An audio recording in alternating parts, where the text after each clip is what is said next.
Welcome to the Johnny Rogers Show. And now, here's your host, Johnny Rogers. Today on the podcast, I'm talking to Joe Cash. Joe is a multi-talented musician and artist who has spent the last year navigating intense personal and physical trials. After embarking on a significant weight loss journey, he faced a series of medical emergencies that completely shifted his perspective on health and creativity.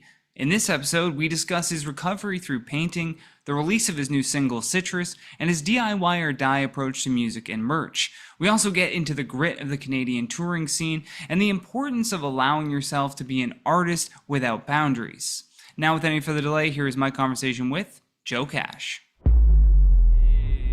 How's it going, Johnny? Good, man. How are you? I am doing pretty good. Nice. Happy to be here, man. Thanks for having me. Yeah, dude. Thanks for coming on the show. It was cool that Sean put us in touch. Yeah, absolutely. I was a little familiar with you from the Twitter, or X as they call it now. But yeah. What was I posting on X? Oh, I don't know. This might have been like a couple of years ago. Yeah, I actually found a few people through Sean that way. I was like, oh, this guy's kind of funny. So I think, okay, cool. Yeah. Dope. I was like, I haven't been on X in so long, so I was like, what have I? Yeah, I'm not on it anymore either. So it's like I can't even remember how long ago that was. But yeah. Shit. What was your one word when I was asking about that? Oh, so the one I landed on was health. Health. Okay. Yeah. Why health? Because, well, it's been kind of a crazy year for me health-wise.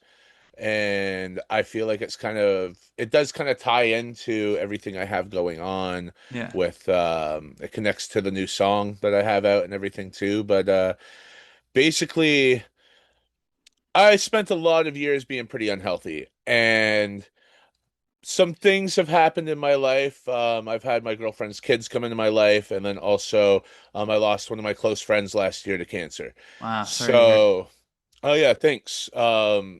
So at the start of this year, I had made a New Year's resolution to start getting healthy. I started a bit of a weight loss journey, nothing too crazy, but as of today, I've dropped down from 310 pounds to 260 pounds. Damn, man, that's huge. Yeah. So I'm feeling pretty good in that side of things. However, in April, I'd been feeling a little off around and after like Easter dinner, and about a week or two went by, and I was just at home one night, and I felt like my back was like really hurting down in my lower back. I didn't know what was going on, and it kept getting worse. I was like on the floor trying to stretch, but I eventually ended up kind of in like, like rolling around on the bed and on the floor and just squirming. Damn. And it felt almost like I had like heartburn, but in like my lower stomach. And so we waited about 12 hours, As you do. as one does, before I went to the hospital. Yeah. And while I was in the emergency room, my appendix ruptured. Oh shit! As you were in the emergency room. Yes. Wow. Talk about timing, man. That's the thing. They caught it in such good timing that it wasn't actually showing on the scans. So they went in to remove my appendix as if I had appendicitis, and when they got in there, they found out it had ruptured. Oh wow. Yeah, so it could have been a lot worse. Luckily, I was out of the hospital after a couple days and did a recovery at home. They didn't have to like open me right up or anything like they do in some cases, because I know some people, it happens and they end up in the hospital for even a couple months afterwards, right? Oh, just recovery or like? Yeah, recovery. So Damn. my recovery was interesting too, because then what happened about 3 weeks after that, I started getting this tight shooting pain in the other side of my lower abdomen. Fuck. So I went back Like to the hospital. Googling, do you have two Can you get appendicitis twice? At that point, I was freaking out too, because I'm like, oh, I can't go through this again. Yeah. So I went in, and I almost didn't go in. I wasn't sure if it was just part of the healing process. And then the doctor came up to me after they ran their tests and stuff and said, man, you've just had some really bad luck, but you have this thing called diverticulitis, Oh, and it's completely unrelated to the appendicitis. So, in the midst of all this, um, the day before my appendix ruptured, I was at my best friend's house recording the new single that I'm out promoting. And then the next day I was in the hospital. So in the midst of all this, I've been getting music ready. I started learning how to paint, and I did like 17 paintings during my recovery. wow. But so health has been on my mind, and I felt like that was probably the right word to go about it if I had to pick one word of kind of where I'm at in life, and because it's probably the most important thing on my mind right now would be Mm-hmm. my health and my art. Yeah. And Yeah. and the one feeds the other, right? Like the more you take care of yourself, the more that you can give to your art. And like I bet even like even singing and performing, like you're gonna feel a massive difference just shedding off a little bit of weight, you know what I mean? Oh, absolutely. It was getting to the point where I had to sit down. I had to bring a stool every show because I do have like a bad knee and a bad back, but all the extra weight wasn't helping. And if I didn't really get my breath control before I started playing, I'd be running out of breath during some of my Yeah. songs. And it was making it hard to just, do the things I love to do. Yeah. So, and you know what? I think too, just sometimes things happen and it gives you a new perspective on life. And I was kind of like, oh, let's start making things easier so I could be a bit around a bit longer and do the things I want to do. And Yeah. it's worked out because, now that everything's in order, I do have a clean bill of health, by the way, now. Nice. And now that everything's in order, though, I've been able to focus on doing things like getting music out, music videos going again, and even like, doing this interview right now, which is Yeah. awesome. Yeah. I think too, like it even like having a moment like that where you're seeing, you know, like a friend get sick because of their health, and then like having your running into your own health issues. Now I bet like everything you do is so intentional and probably so present and in the moment because you had that like realization. But it's crazy that like we as humans, like the you know, you're not the only person that we have to literally go through that hardship in order for us to realize sometimes that like what we should have been doing all along. Absolutely. You know what? That's interesting because that's something I've been thinking about a lot more recently too. And not to get too doomy and gloomy right now, but I lost my mother 10 years ago to cancer Oh, when I sorry. was 26. Damn, man. But at that point where I was in my life and where I was in my age, my mindset was so different. I used to be a bit of, an anarchist, a bit of a nihilist, Right. as a punk all my life and stuff, right? But back then it was more so like, well, oh, she took such good care of herself and stuff, and this still happened. So what does it matter what I do? And I went kind of more of a self-destructive route back then because I Mm, was younger and there was a lot to process and deal with. yeah. And um I think as I've struggled a bit with aging, as everybody does, as much as I like to think I have a good handle on stuff like that, everybody's going to struggle with it in one way or another. And so I think losing my friend Bishop was such kind of a wake-up call because of his age and just how almost sudden and unstoppable it was that paired with just some other changes in life and like my perspective had already been shifting that it was kind of like I went the opposite route. It's like I'm done with the self-destructive stuff and I Yeah. want to get back into taking care of myself. I used to play sports growing up. I played hockey my whole life. I liked working out. I did martial arts when I was like 19, 20 years old and stuff. And it was something I always liked to do. But yeah, I think you really kind of, as you said, your perspective can really make a shift and you start looking at things differently and you want to get healthy. And it's important to like learn to like reflect on your coping mechanisms, I think, more than anything else. Like when people talk about like getting through a tragedy or getting through a hard time, it's easy to give someone advice on what they should do versus being that person that's experiencing that grief in the moment and finding whatever coping mechanisms they have around them, to kind of deal with that. To an extent, I'm almost like you almost need to do that because that was your initial instinct, so that you can realize that it's not worth it to cope that way. You know, like you have to develop healthy coping mechanisms as well when you're going through something traumatic. And painting, you're already kind of living it, right? Like you're like, I'm gonna paint, and this is something I talk about all the time of artists, like just be an artist, you know, especially now with like AI being everywhere. It's more important than ever to just like, if you don't be a purist to your craft. Like if you claim to be a musician because you put out more music than you do paintings, it's still okay to paint. One can influence the other. You know what I mean? Like don't feel like you need to hide your other, like, so you're really into poetry. Okay, great. Like do it, you know? Like, oh fuck.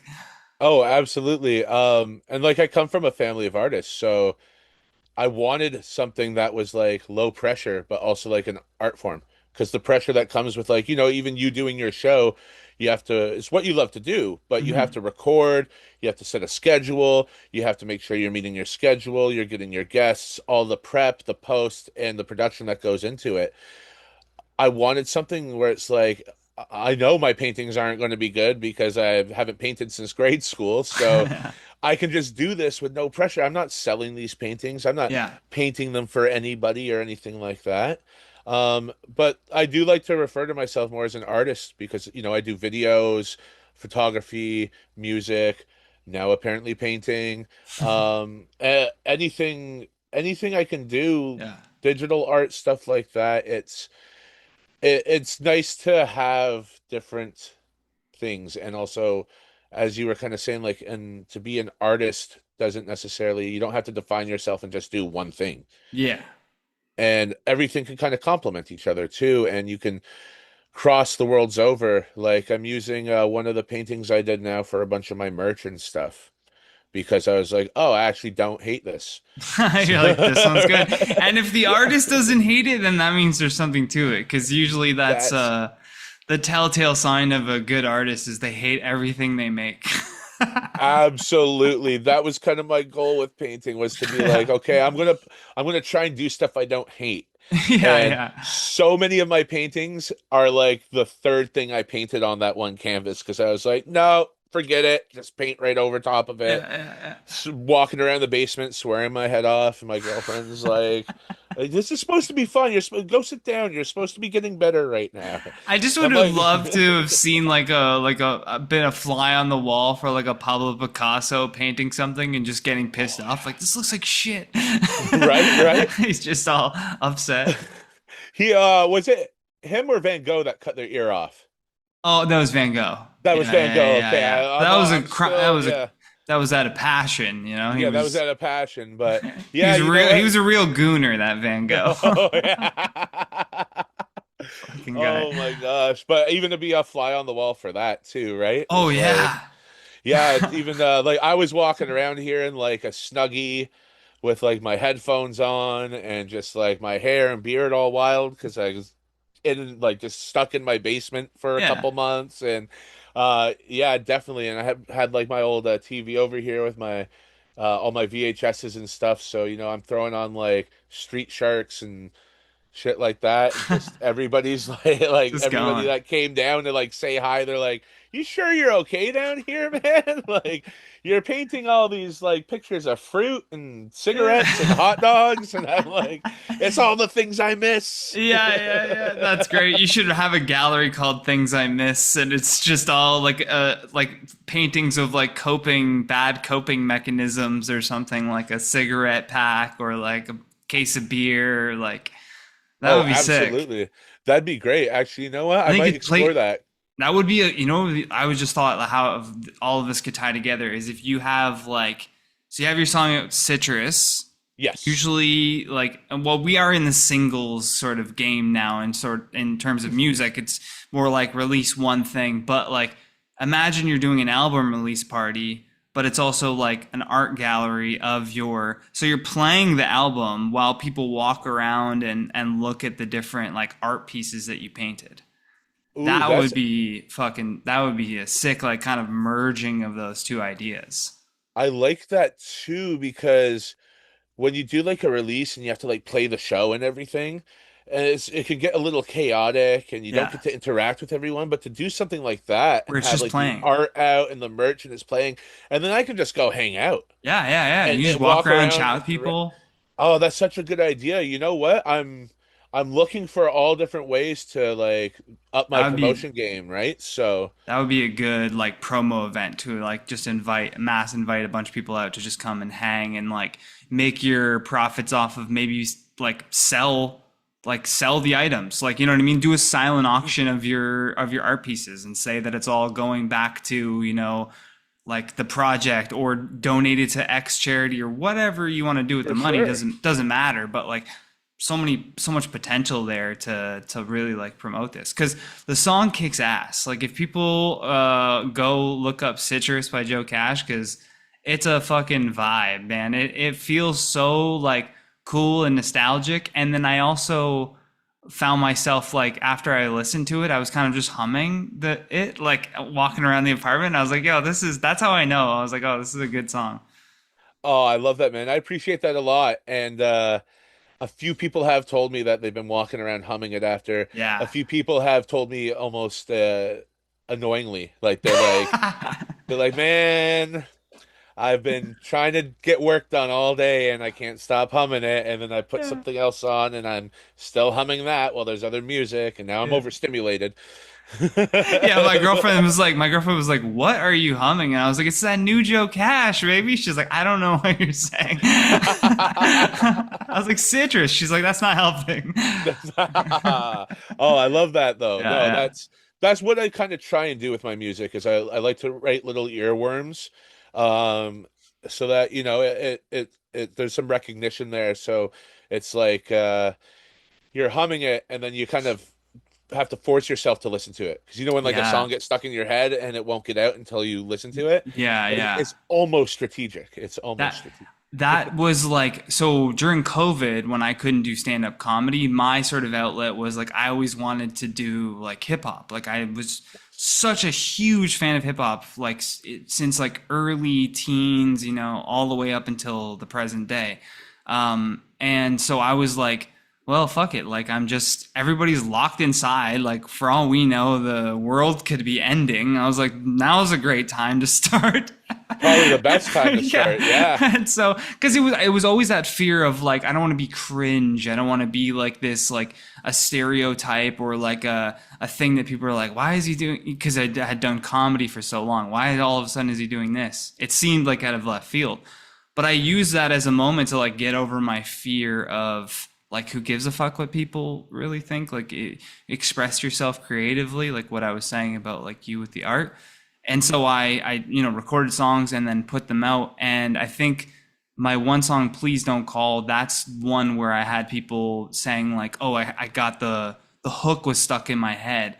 And it's one of those moments where you go like, perfect. That's exactly what I wanted to happen, because you can Yes. plan so much with music, but you're not there usually when people are listening to it. You're not like, reading, did they get that line or whatever. So when people reach out and tell you that, it's so validating, I think.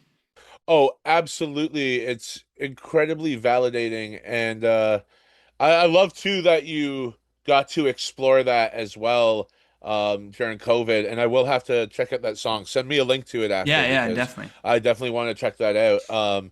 But that is a hard thing with being like I held back from writing like love songs and stuff for years because I was like all my friends are going to make fun of me like blah blah Yeah. blah right so it is a hard thing to like get over that but it's really validating when you take a risk that you were completely unsure about and you get that response. It's like especially for something that you were so unsure about, because you have your strengths, like you have your stand up. Hmm. That's what you've been doing. That's what you do, and then that gets taken away from you, and you kind of have to start from scratch and find a passion. So it's like you want to do it justice because it's something that you love. So Hmm. maybe that's been stopping you for years or whatever the case may be. Yeah, that But the right there is huge. I want to circle back to that. Please continue. Oh yeah, no, but that's just kind of what I'm getting at. So then to explore your passion, worried about doing it justice, and then have some people give you some positive feedback on it. It's like, whoo, okay, like Like this was we're worth all right. doing. Yeah, Yeah, yeah, yeah, yeah, we're all yeah. right here. We're all right. But But yeah, yeah, you want that fear of not being perfect at something or not being great at something right away, I think holds so many people back from just doing something. And what they need to realize is like doing it is the whole point. Like the yes. whole point. There's no like you talk to people that have won every award and have millions of dollars and that like the thing they're most grateful for is the fact that they can keep doing that. They're not like necessarily always looking for some, what is success? Like it's what is perfect? Like all of this is subjective to you. It's like so if you just are thinking and it's almost like the reverse, right? Like people are. I'm speaking so broadly here, and I've experienced this myself, so it's like I feel like I can touch on it. But it's like you are, you have this level of perfection in your head that you are trying to bring yourself to, and so people see that and they get scared and they go, "Well, I won't be that right away, so I shouldn't do it." And therefore, I will never face rejection. I will never face scrutiny or criticism because that stuff feels bad. But what they don't realize is like that bar that you have is actually a great thing because when you start here, you're just going to want to keep improving yourself until you reach that next level where you feel like you're sort of on par or people are comparing you with what you saw to be perfect. Absolutely. I think that's such a great point of thinking that you have to start here. You don't have to start here. You can start down here. And in a lot of cases, you get here a lot quicker than you even think you're going to. That's the real thing. A lot of people just don't do it because they that it's that fear of rejection, sure, but it's also just I've never done this before. I don't have the tools to do this. Hmm. But if you start developing those tools, that's where it gets to, oh, maybe I can give this a go, right? So like with stand-up comedy, there I find there's some, at least from my observation, I've never done stand-up, but at least from my observation, I know a lot of the battle rappers that I work with at King of the Dot and stuff have transitioned over to stand-up comedy. Yeah, smart. And I feel that there's something about being an MC and being a stand-up comedian that there are elements of these things that translate over. Like there's punchlines, there's building a joke, there's setups, there's the onstage performance, being able to keep a crowd engaged with just you and a microphone. Yeah. There's a lot to it that has this overlap. It's one of the things that drives me nuts is I'll never play a show without a guitar in my hand because I don't know what the hell to do with my hands, right?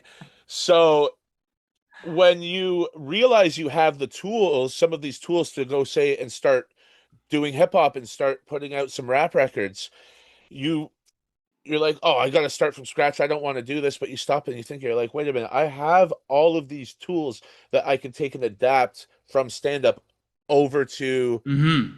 to hip hop, and then all of a sudden you start actually just doing it and the things start clicking and you're here before you realize it, and then you start going over here and you're like, oh, now what do I do? I didn't plan this far ahead. Yeah, yeah, yeah. Right, that's always a tricky one. It's like, Yeah. oh, people actually like this now. Yeah. Now Now they want what? more. Shit.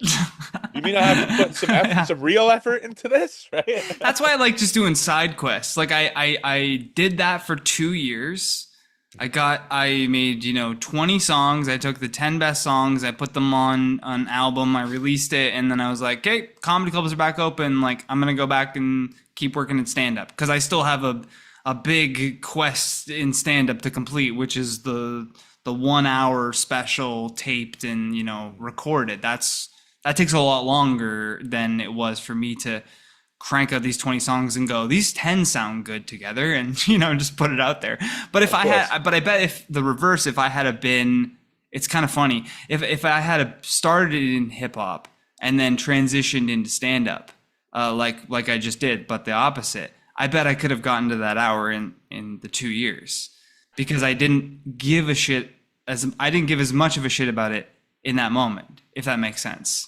That You know does what I make mean? Like sense. I've been doing stand up for so long that like I'm like every joke I'm still comparing myself to that bar. Like I can't, Right. so it's taking longer. No, absolutely. That does make sense too in the way of like you see a lot of rappers, musicians and stuff, or people that are already in some other art form transition over to like acting. Mm-hmm. And it's like a lot of the rappers in the 90s and early 2000s started transitioning over to acting. And one of the cool things about that was they had all this experience being on camera for their music videos. Oh, true, yeah. So they were doing skits for their music videos, acting in the B-roll, but they were comfortable standing in front of a camera. Right. And so by the time they got to, it's like, oh, I landed a movie role, but also like their confidence and their personas as artists had grown to a point where they were actually able to be like, no, I don't have to start as whatever my government name is. I can act as my stage name as well, Right. right? So they I feel like it's the same kind of thing that's like there's an acceleration that you if you have a basis in one thing instead of starting from scratch, you can probably do the other thing a little bit quicker, right? Right. Even breaking it Because down of to those something tools like like, you're talking about. yeah, those tools, and also even like how you were saying with the 1 hour special, like when you think about it, you need a venue and a crowd to fill the venue Yeah. and a camera team and stuff. Now, if you had been doing hip hop for like 10 years and then 5 years into that, we're doing, stand up here and there, your worlds could overlap and would probably eventually start overlapping anyway. And Mm-hmm. then suddenly you have all these fans from your music and all these venues that you could do it at from people over the years, all the shows you've played and stuff. Right. And a couple camera guys that maybe do videos in the hip hop scene and stuff. Tell them, hey, mic me up, throw a tripod up, fill a little 100-person venue with some fold out chairs, and get a little half an hour Yeah. special just for yourself, even to like test the waters, right? You know what I would have done in this hypothetical scenario? It would What's have been that? like, because of my ego, it would have been half of the hip hop because I would have been like, well, this is what they're really here for. And then the other half would have been stand up that they're like, well, all right, I guess that's kind of, Yeah, we'll yeah. stick And then I would have around. We'll called stick it a around. comedy special. Yeah, yeah, yeah, yeah, exactly, right? Oh man, Shit. Dude, I love that I though. want to ask you because I saw like, did you start playing in a band when you were 14? Yes. Oh my That's gosh, crazy.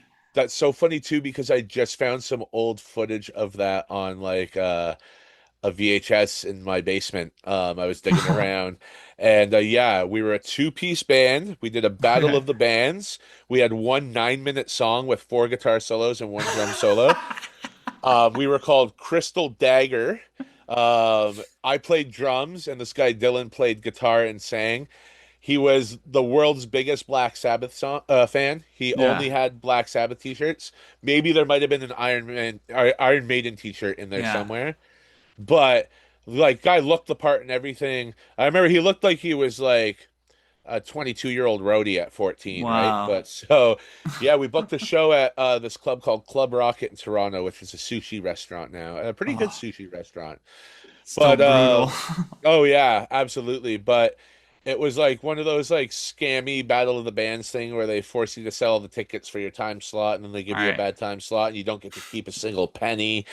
But yeah, so that was my first band, and then over the years I've had punk bands, a lot of which, so I eventually transitioned from drums over to playing guitar, bass, piano, kind of a little bit of everything. And so I played guitar in a punk band in high school with my buddies, played bass in like kind of a indie rock band. Yeah, we were like indie rock, I guess. when I was in my late teens, early 20s there.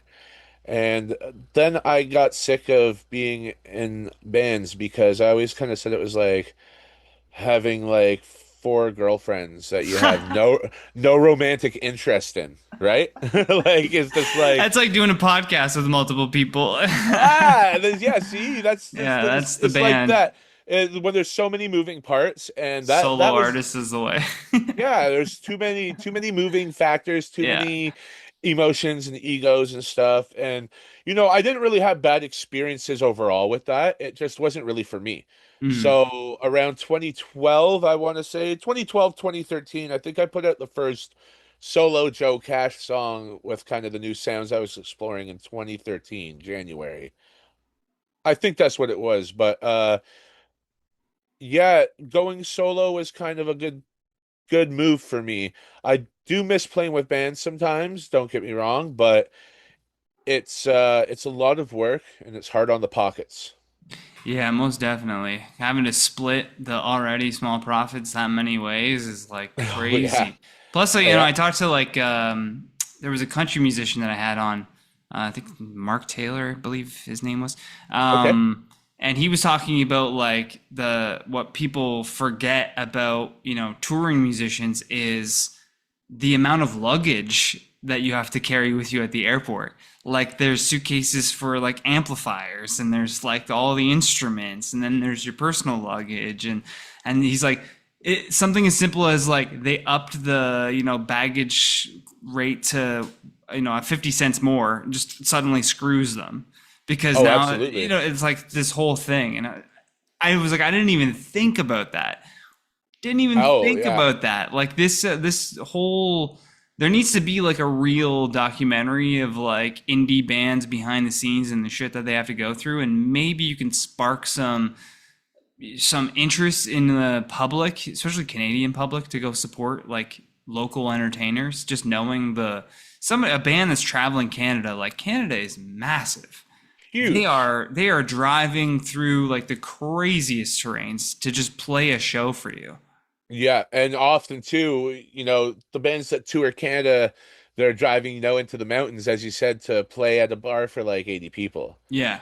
And that's because that's the one bar in that town that everybody in that town goes to every weekend, right? Yeah, yeah, So yeah. half of them there too, then you're struggling against that. And then like half the people don't want to pay to get in, so then you have to factor that in. And then yeah, as you said, traveling with the luggage. If you're driving, there's gas costs. If you have to say fly over to Europe to tour over there, then you have flights, you have to transport gear. That's why so many musicians share stuff on the road too. Um, I have a buddy who is in a pretty well-known metal band, instrumental metal band, prog band, and he will book his the rest of his band with one of the other bands he's touring with. So there's like eight of them between two bands, or like seven of them between two bands. Oh, And okay. then so everyone can like make a little bit more money split and the costs, you're not traveling with 10 guys, you're traveling with six or seven. Right. So it kind of makes sense to do that if you're in the same world and it's kind of like, the cost will eat you up so much. And now you have like Live Nation and stuff. They don't want to they take a merch cut and That's insane. all that's the merch cut is To crazy to what? me, Set up a man. table for you? Like, Yeah, and it's like that's where 90% of musicians are making their money. You don't yeah. make money off streams and stuff.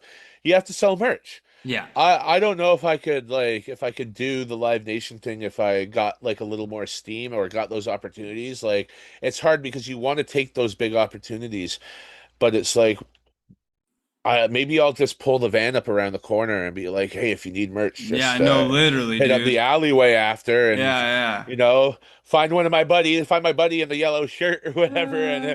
he'll sort you out, But right?" that's like that's the thing is like these corporations need to realize that like there's not really a gatekeeper anymore because like if Live Nation is interested in booking a tour with you, then that means they've done the research and you have the audience that would come out to see you. They're not going to Yes. invest money unless they believe that they're going to make it back. So it's Oh like yeah. you just do it yourself. You know what I mean? You just find a different production company, that's not going to take any of the profits off of the merch, and they're just going to take it, 10% off ticket sales, whatever it is, Yeah. and then promote the hell out of a tour for you. Because it just boggles my mind that they're just, I guess you get so big as a corporation, you're just like, man, fuck it, why not? Let's take 10% off the merch.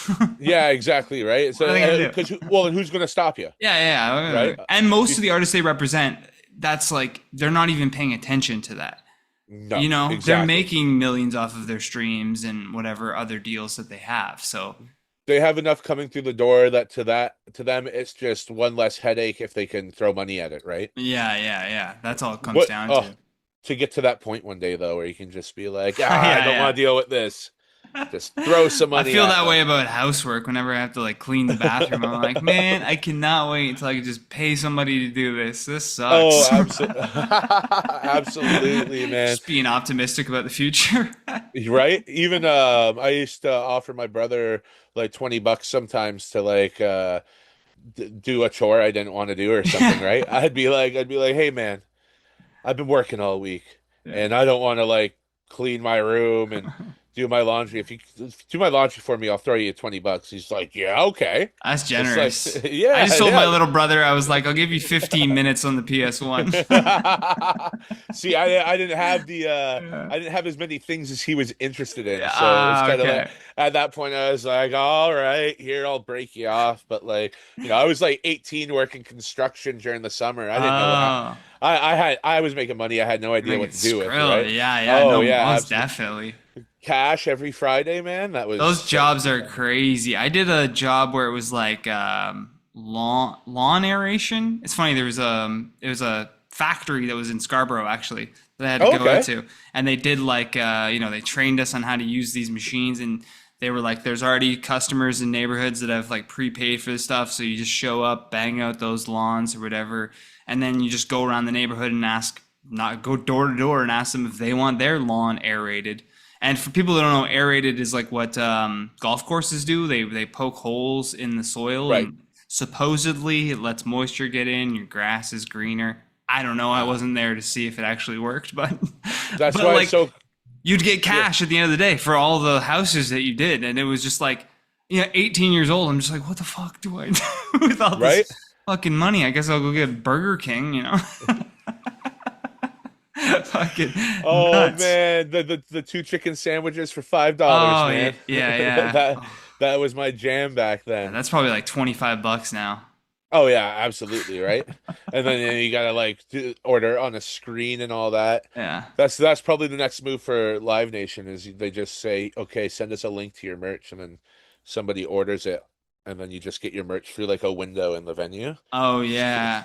I've been saying that forever. Like the easiest thing for a clothing store to do, like if they wanted to have zero overhead, is you just walk into like a change room for let's say it's H&M. You just walk into the change room. There's a screen. You pick out the different clothes that you like. It just dispenses them in front of you. You try them on, and then it's like, I like this one. It's like, okay, tap to pay. You're good. You put your stuff in the bag and you walk out. Oh, that's great. You know what I mean? Saves you walking around, browsing. It saves There's no need for any employees. Sorry, everybody that works at H&M. You're all gone. Gotta go work somewhere else. Like, figure out how to fix one of these machines, maybe, because that's probably going to be the next job.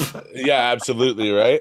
They're all back in 10 years, but as service workers. Yeah. Theft would be a problem, but I mean, we figure it out. Yeah, as you were saying that, I was like, how would they counteract the theft? I was like, oh, your payment has to process for the door, like the door of the thing to open or whatever. But then, there's just people stuck in change they're stuck in there because immediately the my Wi-Fi idea went down. ravels. Yeah. The fucking power went out. You're stuck in an H&M change room. The clothes won't stop dispensing.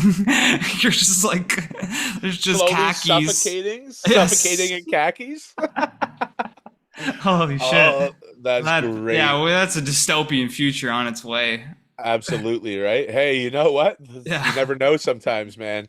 how fast things move now, it wouldn't surprise me. Yeah. Well, that's why you should go support real artists like Joe Cash. Joe, we're gonna pop over to the Patreon side for the final question. Absolutely. People that have been watching the show, they know now the advice question to your younger self now lives on the Patreon to give those people a little something extra for passing over, a couple shekels Hmm. to watch the show. You can follow Joe on Instagram, Joe Cash KOTD, at Joe Cash on YouTube. You can find all his music on everything from Spotify, Apple Music, check all the platforms. Whatever platform you use, it's going to be there. Citrus.